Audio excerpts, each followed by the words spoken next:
Suasana Ramadan di sejumlah negara berlangsung dengan meriah dan untuk mengetahui lebih lanjut bagaimana Ramadan di salah satu negara Eropa, kita telah tergabung dengan Yosi Ayu, diaspora Indonesia yang sedang berada di Jerman. Halo, selamat siang. Mbak Yosi, apa kabar Mbak Yosi? Gimana puasanya? Alhamdulillah baik, Mas Iqbal. Di sini masih pagi, baru selesai subuh. Baru selesai subuh dan baru selesai sahur. Tapi kalau misalnya melihat Iya betul. jamnya sendiri berapa lama kalau untuk puasa di sana? Kalau di Jakarta sendiri kan kita di sini ya normal-normal saja begitu ya. Apalagi sekarang sedang musim hujan, jadi puasanya nggak terlalu berasa, jadi nggak ada haus-hausnya begitu. Tapi kalau di Jerman sendiri seperti apa? Nah, untuk tahun ini nih unik nih, karena baru pertama kali buat saya ya terutama eh, winter puasanya. Jadi Ramadannya tuh masih winter. Jadi sekarang tuh sekitar 12 jam, tapi nanti di akhir Ramadan tuh sekitar 14 jam. Mhm. Setiap hari tuh kita geser nambah 4 menit, 4 menit, 4 menit gitu. Oke, kalau di Jakarta sendiri kan ataupun di Indonesia kita bebas begitu ya untuk mencari makanan sahur, bisa beli kalau misalnya nggak ada gitu, nggak perlu repot untuk masak dan lain sebagainya. Tapi kalau pengalaman Mbak Yosi sendiri yang pertama kali melakukan ataupun melaksanakan ibadah puasa di sana seperti apa? Wah, itu emang yang paling mewah sih Mas Iqbal. Masak itu emang effort banget ya di sini kita harus masak sendiri. Jadi kalau untuk student-student atau komunitas Indonesia tuh Mhm, datang ke masjid. mhm, Biasanya kalau yang di mhm, video ini tuh di Masjid Frankfurt. Kami biasanya mengadakan buka bersama, sahur bersama kadang-kadang kalau mhm, ada program itikaf dan mhm, juga sampai makan malam tarawih semuanya lengkap. Jadi mhm, masjid tuh buat kami seperti apa ya, penyelamat lah mhm, gitu. Karena insya Allah di situ aman semuanya, mhm, terjamin gitu. Nah kalau buat yang jauh dari masjid atau dari komunitas-komunitas terdekat, mhm. ya harus masak sendiri mau nggak mau gitu. Atau kita ngadain buka bareng dengan teman-teman yang ada di sini. Oke, tapi saya lihat dari video yang Mbak kirimkan kepada kami ada suasana malam hari dengan lampu-lampu hias ala Ramadan begitu ya. Itu memang seramai itukah untuk di Jerman mengingat bahwa untuk Muslim itu kan minoritas begitu ya, tidak bukan agama mayoritas yang ada di sana. Bisa diceritakan kepada kami? Nah, kalau yang lampu Ramadan Mhm, ini tuh baru sejak tahun 2023 Mas Iqbal. mhm, Jadi bagian pemerintah kota Frankfurtnya itu berinisiatif untuk ikut dalam tanda kutip merayakan lah itu mhm, membahagiakan masyarakat Muslim yang ada di Frankfurt. Jadi mhm, mereka mengadakan lampu Ramadan ini selama bulan Ramadan dinyalakan, mhm, terus nanti setelah Ramadan dimatikan gitu, misalnya diselesai. mhm. Tapi Frankfurt ini kota pertama di Jerman yang mengadakan lampu Ramadan. Kayak sejauh ini setahu saya belum ada lagi sih. Jadi emang Mhm, masih effort lah untuk kita bisa diterima mhm, secara luas gitu oleh mhm. pemerintah setempat. Mhm, tapi warga di sana sendiri melihatnya dan juga menyikapinya seperti apa? Warga lokal Ya. kalau personal sih alhamdulillah mereka toleran ya. Kayak kolega-kolega tuh tahu saya puasa, oh ya udah berarti nggak diajak makan siang gitu. Mhm, mhm, Sejauh itu aja. Tapi setelah Ramadan selesai paling mereka nanya gimana kuat nggak puasanya sambil kerja mhm, gitu. mhm. Terus ntar kita sama-sama makan kue lebaran. Saya bawa kue lebaran biasanya ntar setelah Ramadan selesai. Wah, menarik sekali. Tapi apakah ada kebiasaan sendiri dari warga Muslim yang memang warga asli Jerman begitu yang melaksanakan ibadah puasa? Apakah mereka punya tradisi-tradisi khusus begitu?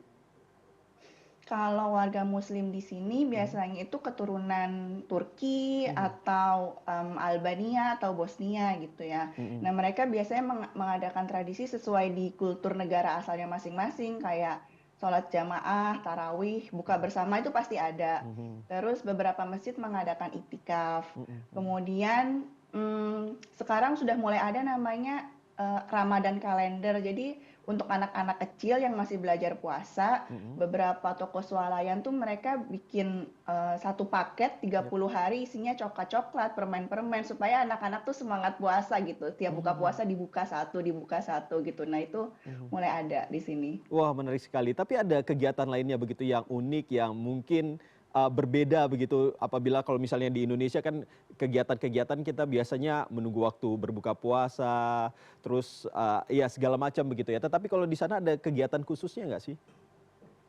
Kegiatan khusus kayak takbiran gitu Mhm, kali ya mhm, buka mhm. puasa Ya. gitu di Mhm, sini Ya sesuai komunitas masing-masing aja sih Mas Iqbal, di Hmm. masjid, masing-masing. Paling kalau untuk anak-anak biasanya suka ada sekolah Ramadan gitu. Mhm, Jadi kayak mhm, ada TPA Ramadan untuk anak-anak, tiap weekend itu mhm, mereka ada, apa ya, materi-materi khusus lah tentang apa itu puasa, apa itu mhm, tarawih, seperti itu. mhm, mhm. Eee eee, saya kalau boleh tahu, Mbak Yosi di sana kuliah atau bekerja? Saya bekerja di sini. Tapi ada ini nggak, apa namanya, istilahnya kalau, eee, ya berhubungan dengan toleransi begitu ya, untuk yang muslim begitu bisa mendapatkan, waktu khusus untuk beribadah atau bagaimana? Atau normal-normal saja seperti biasa? Kalau waktu khusus kayak di Indonesia nggak ada, Mhm, mhm, tapi, kita secara personal bisa ngomong sama bos kita, kayak saya misalnya bilang, "Pak, saya waktu jam istirahat makan siang," gitu mhm, misalnya, "saya mhm, butuh 5 menit untuk sholat zuhur di mhm, kantor saya," gitu. Ya mhm, boleh aja mhm, silahkan, selama itu kan jam istirahat, mhm, jam untuk kita ya pribadi gitu. mhm, Selama mhm, nggak mengganggu pekerjaan, mhm. baik-baik aja, boleh. Mhm. Ini ngomong-ngomong soal bekerja ini menarik juga. Ini apa alasan Mbak Yosi bisa sampai ke Jerman mengingat bahwa sekarang ini kan, apa namanya, ya kita tahu bersama bahwa, sedang bulan Ramadan begitu, setidaknya kita bisa bersama keluarga, kumpul, di Indonesia, tetapi ini justru memilih bekerja di Jerman. Ini apa alasannya? Itu sih udah panjang Mas Iqbal Heeh. ceritanya. Iya. Dulu awalnya saya, sekolah di sini, tapi waktu itu dapat, dari Uni Eropa Mhm, beasiswanya, mhm, kemudian, qadarullah jalan bekerjanya malah di sini, begitu. Jadi, mhm. ya mau nggak mau harus dijalanin aja Mas Iqbal. Kalau Oke. ngomongin keluarga, Mhm. terakhir kami lebaran sama keluarga, emang sebelum Covid, habis itu saya ke Jerman gitu. Oke, Jadi, oke. ya Mhm. alhamdulillah sebelum Covid ada memori lah sama Ada keluarga gitu. memori. Tetapi gimana nih, dengan, Mhm. Mbak Yosi ada di Jerman, padahal kepengennya sih sama-sama lebaran bersama keluarga tercinta, apalagi ini kan sudah berapa tahun nih, 2 3 tahun mungkin ya nggak ketemu keluarga langsung gitu ya untuk, biasanya kita kan ada sungkem-sungkeman begitu. Nah ini bagaimana tanggapan Mhm. dari keluarga? Kangen pastinya. Mmm, Jadi kita mhm, sebelum mhm, Ramadan suka ya video call dulu, selama Ramadan juga iya, pasti video call. Video mhm, call sih udah pasti, mhm, rutin lah dengan mhm, keluarga gitu, nanya-nanya kabar, kapan oke, mulai puasa, mhm, terus mhm, kapan tarawih jam berapa, sahur jam berapa, gitu-gitu. mhm, Terus mhm, mhm, kalau lebaran kita juga video call, mohon mhm. maaf lahir batin, sungkemannya sama keluarga sendiri dulu aja deh di sini sama, teman-teman, maaf-maafan, salam-salaman gitu. Oke, terakhir, saya tadi penasaran dengan kue lebaran ini, kue lebaran bikin sendiri atau bawa dikirim dari Indonesia nih? Ada yang bikin, ada Mhm, yang saya dikirimin temen. Jadi di sini kan banyak ibu-ibu yang jago masak tuh, Mas yap, Iqbal. Nah, mhm. mereka biasanya bikin open order. Terus saya biasanya Mmm, pesan ke mereka atau oke. teman-teman ada yang saling kirim-kirim kue lebaran gitu. Dan saya bagi-bagi habis itu ke teman-teman kerja. Oke, semakin mudah ya. Nah, terakhir Mhm. pesan-pesan untuk keluarga ataupun kerabat yang ada di Indonesia apa nih? Untuk, yang lagi berpuasa ataupun yang nanti mungkin, ya kita akan menghadapi Idul Fitri bersama-sama.